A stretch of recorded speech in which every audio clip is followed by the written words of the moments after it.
She's so shy. Why doesn't she talk? She's quiet, reserved, and timid.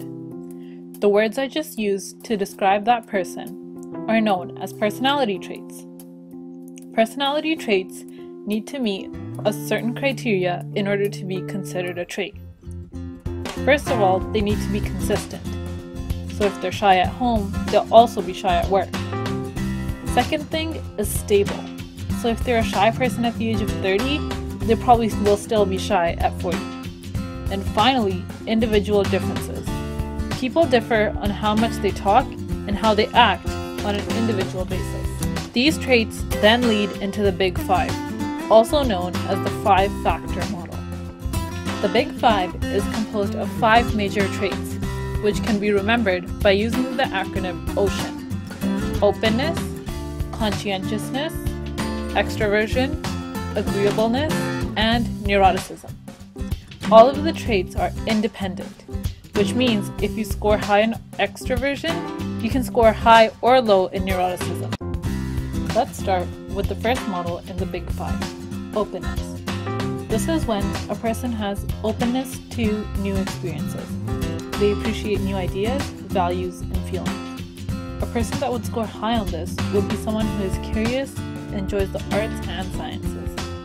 An open person would appreciate new concepts, adventures, and ideas. Someone who would score low on openness would tend to be more conventional and have traditional interests.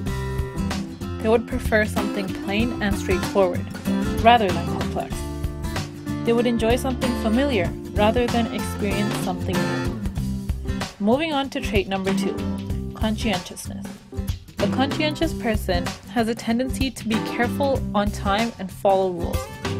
Pretty much that one annoying overachiever in your group project that is always on top of things. Someone that would score high on conscientiousness would be disciplined, hardworking, and punctual. A low scorer would be living in the moment, unreliable, and careless. The third trait is extroversion. This person is talkative, sociable, and enjoys others. Someone you would say to be the life of the party. Low scorers, also sometimes referred to as introverts, prefer to stay at home on a calm setting and maybe read a book. These types of people need less stimulation than extroverts and more time alone. They are more independent of their social world. Number 4 is agreeableness. People who are highly agreeable are friendly, helpful, and tend to agree and go along with others, rather than assert their own opinion. They just want everyone to get along.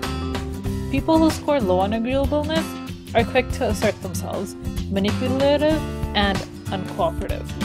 And finally, trait number 5 is neuroticism.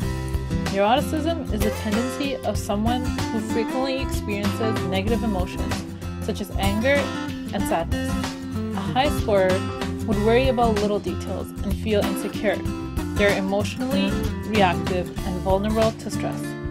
Someone who scores low on neuroticism is calm, emotionally stable, and self-satisfied. Created using Powtoon.